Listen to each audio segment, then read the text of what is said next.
Before we begin tonight's entry into the Filipino Midnight Archives, I need you to listen carefully to the silence around you. Maybe your room is quiet right now. Maybe you can hear distant traffic outside your window, the hum of an electric fan, or rain tapping softly against the roof. But during the Japanese occupation of the Philippines, silence meant something completely different. Silence meant people had disappeared. Silence meant entire villages had stopped breathing overnight. And somewhere in the mountains of the Philippines, there are places where locals still refuse to walk after dark because they believe the dead from the occupation never truly left. During World War II, thousands of Filipinos living in remote barrios found themselves trapped between Japanese imperial forces and Filipino guerrilla fighters hiding deep in the forests. Suspicions spread everywhere. Entire communities were accused of helping resistance groups. Some were tortured for information. Others vanished without explanation. But one story, whispered quietly across generations in rural provinces, speaks of a hidden cave system where civilians were allegedly taken during the final desperate years of the occupation. According to survivors interviewed decades after the war, Japanese soldiers arrived late at night, carrying dim lanterns wrapped with cloth to conceal their movement through the jungle. Witnesses claimed the soldiers moved silently through sleeping villages, knocking on doors one by one while reading names from handwritten lists. Families were dragged outside with barely enough time to gather their children. Nobody was told where they were going. Nobody dared ask. The villagers were marched toward the mountains while the sound of distant artillery echoed across the countryside. Some believed the Japanese were relocating civilians because guerrilla fighters had been spotted nearby. Others believed hidden war supplies or stolen gold had disappeared from military storage routes. But survivors would later describe something far more terrifying. They claimed the soldiers already knew exactly who they wanted, and once the villagers reached the cave entrances, hidden beneath thick vegetation, groups of civilians were separated and brought deep underground, while the others waited outside, listening to screams echo through the tunnels. One elderly witness interviewed in the 1970s claimed the screams would suddenly stop all at once, followed by long periods of complete silence, so heavy that even the insects outside stopped making noise. Then another group would be taken inside. Historians today cannot fully verify every version of the story because records from isolated wartime massacres were often destroyed, lost, or never officially documented. But across several provinces in the Philippines, stories of hidden execution caves persisted long after the war ended. Farmers claimed certain mountain areas carried a permanent foul smell after heavy rain. Hunters reported hearing distant voices underground, despite nobody living nearby. Some locals refused to enter old Japanese tunnel systems entirely, believing restless spirits still wandered beneath the earth, searching for their families.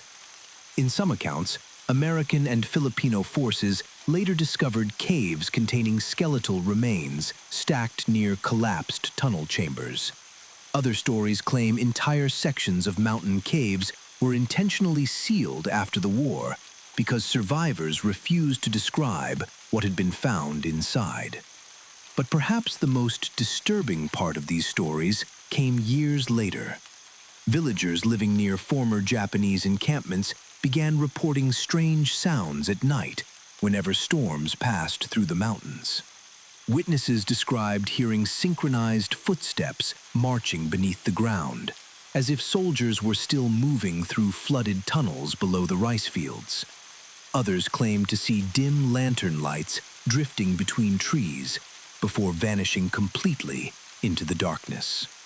Elderly residents warned younger generations never to follow lights in the mountains after midnight, because according to local belief, the dead from the occupation sometimes repeat their final moments endlessly.